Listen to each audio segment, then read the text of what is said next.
Titus. Welcome to the sponsorship space. I want to do a live Q&A. Just answer one specific question and then one specific topic and then 5 questions underneath that.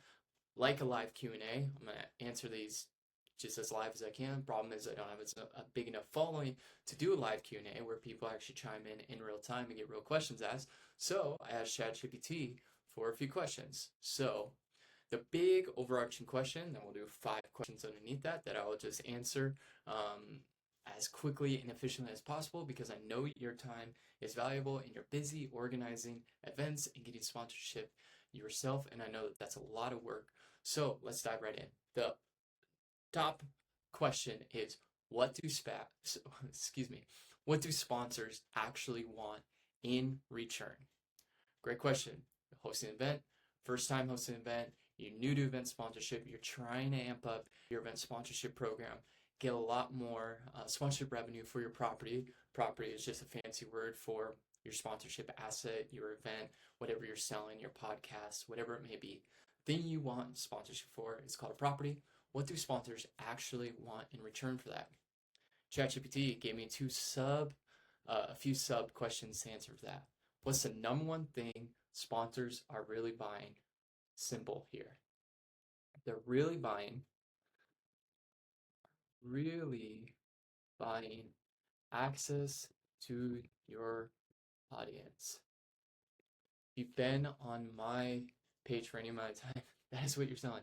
There's nothing more, nothing less. The example I give, if you have 500,000 people, but those 500,000 people we know are all over the place. They're really consistent audience. They're hard to find data points for. They don't spend a lot of money. We know about that.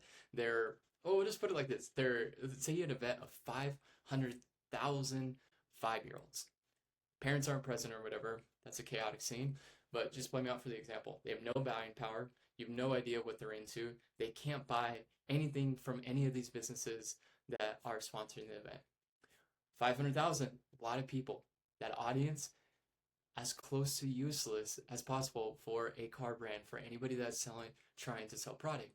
Meanwhile, flip side of that, say we had the top 50 Fortune 100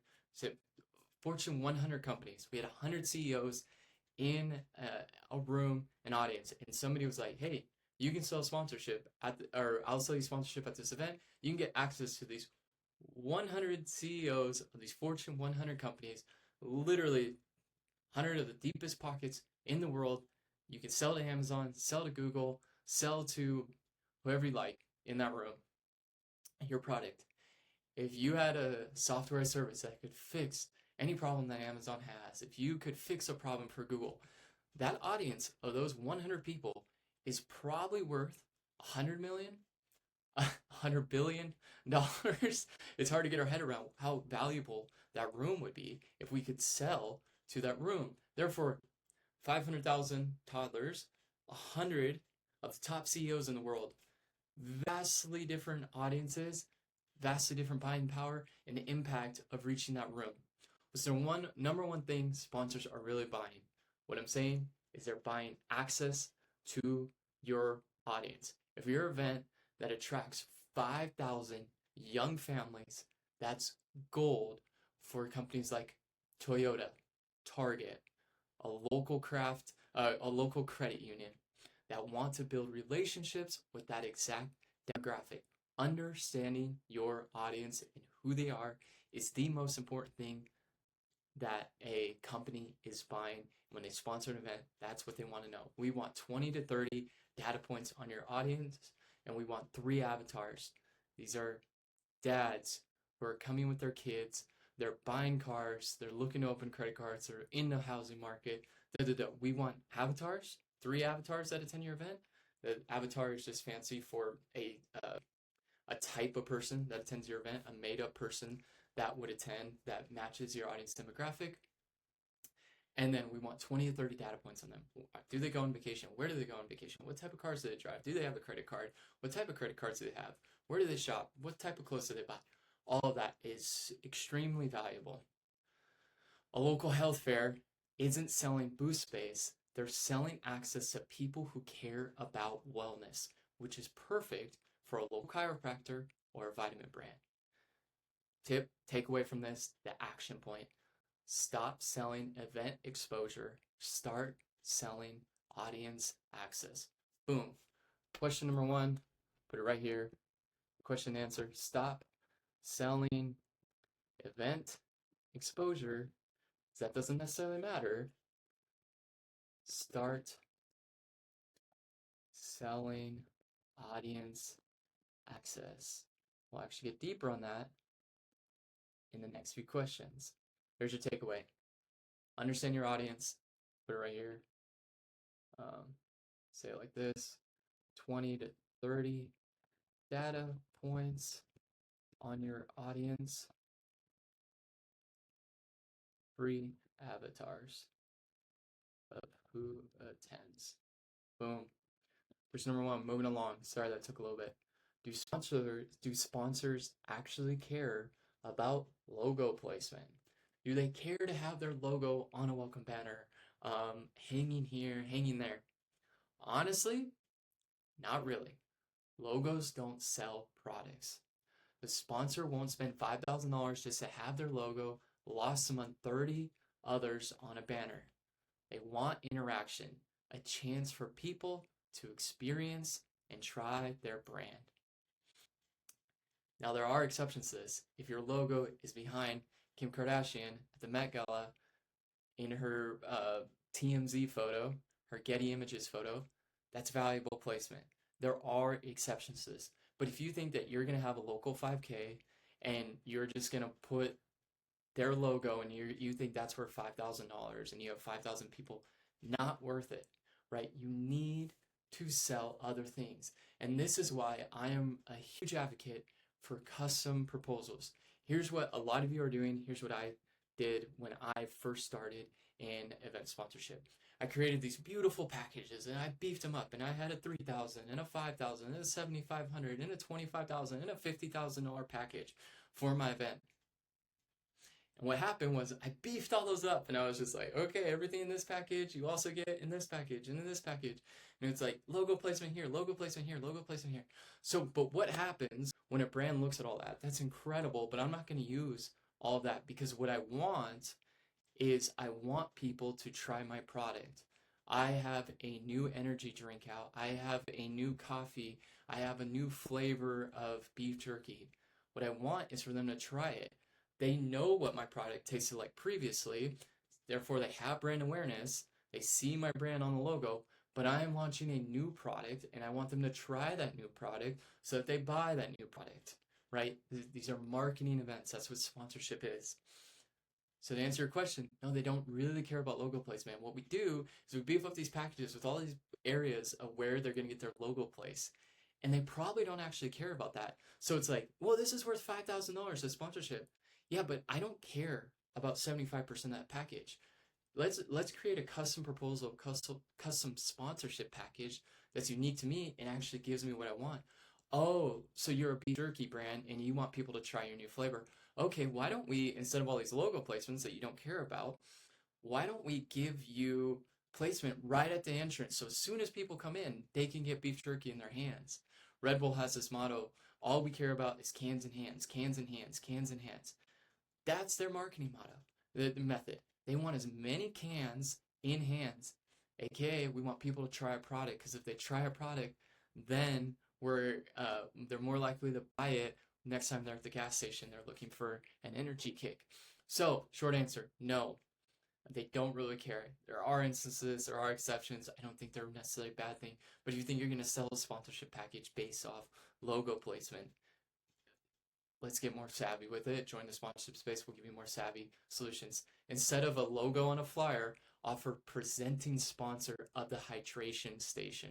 So if they're a water brand, an energy drink brand, hydration brought to you by Red Bull, brought to you by Gatorade, whatever it may be, where their brand is announced every time someone gets free water. That repetition and visibility is valuable to them. Or if you have a photo booth sponsored by a local realtor, Titus Realtors are sponsoring the photo booth, right? That logo is more meaningful. It has activation to it. Every picture automatically includes a logo in the frame and gets shared online.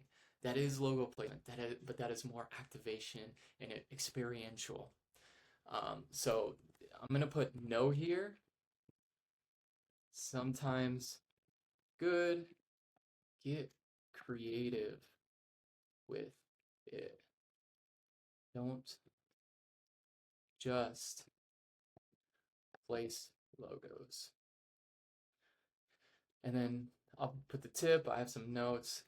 Think experiential. Ooh. Sorry about that. Experiential marketing, not logo placement. Think the photo booth. Don't think just logo on the welcome banner. How do sponsors, question number 3, how do sponsors measure success? They measure success in outcomes, not just your attendance and how many people were present. A few are looking for, so they measure it and simply of ROI. They sponsored you for $5,000. Did they make $10,000 back? They 2x the return on their investment there. That's how they measure it. They are marketing in a business. They're not doing charity for you a majority of the time. They are doing, sorry, oh no.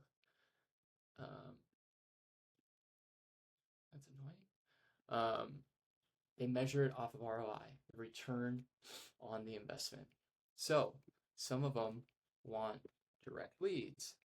Just going off my notes somewhat.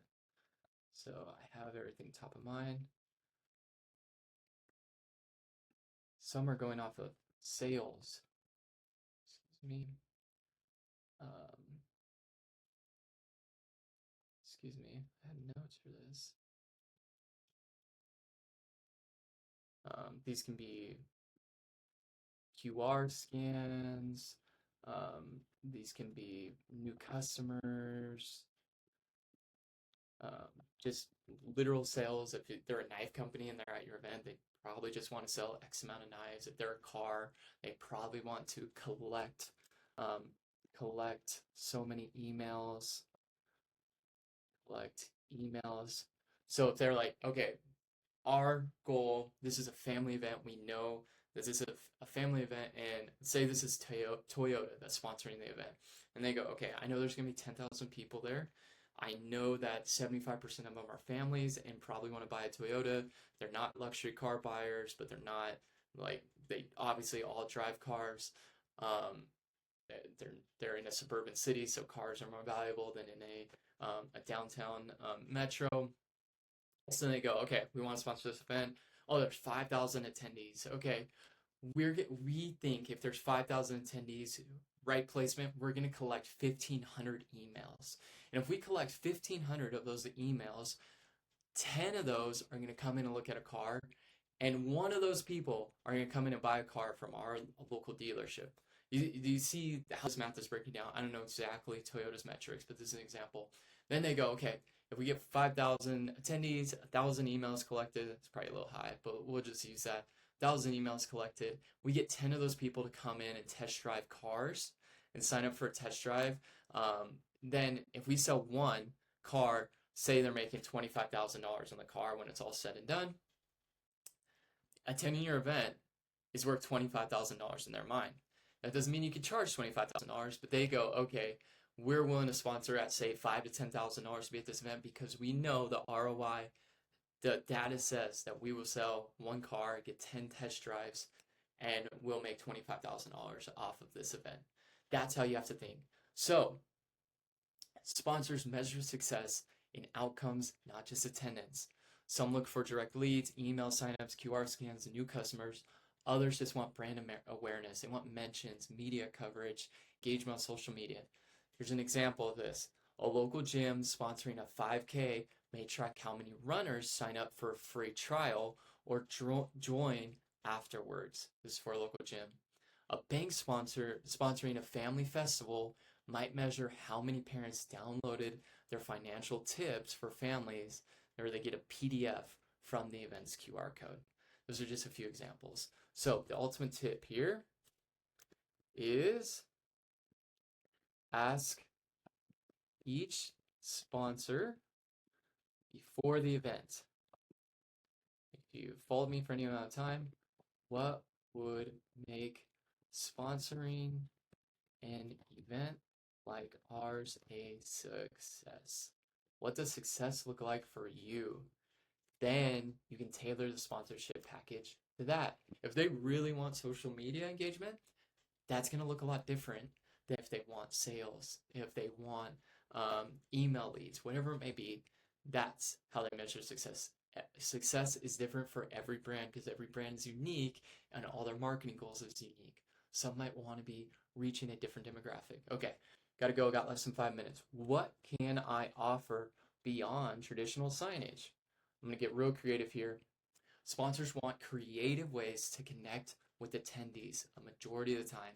Things that create a positive memory of their brand. So an example might be a coffee sponsor providing free morning coffee with branded cups at this tech event, at this 5K, at this whatever the event may be. Meanwhile, local car dealership offers test drives or photo ops with new models. Done a lot of work with Ford. They want people to get inside their best vehicles and seeing the interior, seeing all the bells and whistles. That they know is that's going to get people into their dealership later on. They collect an email, sign up a test drive in person, or even test drive at the event. Meanwhile, tech company, rather than just traditional signage, they might want powering your event's Wi-Fi with a branded login screen. Wi-Fi provided by T-Mobile. We've seen this at all the events. That makes a lot of sense for them. And a food brand sponsoring your VIP lunch with samples, right? Food brought to you by Frito-Lay's, whatever it may be. Makes a lot of sense. Here I'm just going to put get creative and listen to their goals or marketing goals and come up with ideas that help them reach their goals. These experiences are more valuable than a logo because they create real moments with the audience. For example, if you have valet at an event, valet parking, get Mercedes to sponsor the valet, and you can have a Mercedes sitting out there like, hey, before you drop off your car, you want to look at this Mercedes?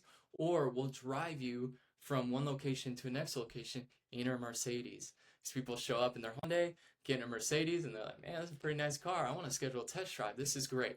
That's getting creative. Hey, we have a valet. How can we sell sponsorship for that? Oh, local Mercedes dealership. Why don't you sponsor our valet? You're a luxury car brand, and we can get people inside your car. Da, da, da. That's getting creative, right? All right, last one for this Q&A on what do sponsors actually want in return? What makes sponsors want to renew the next year? Simple.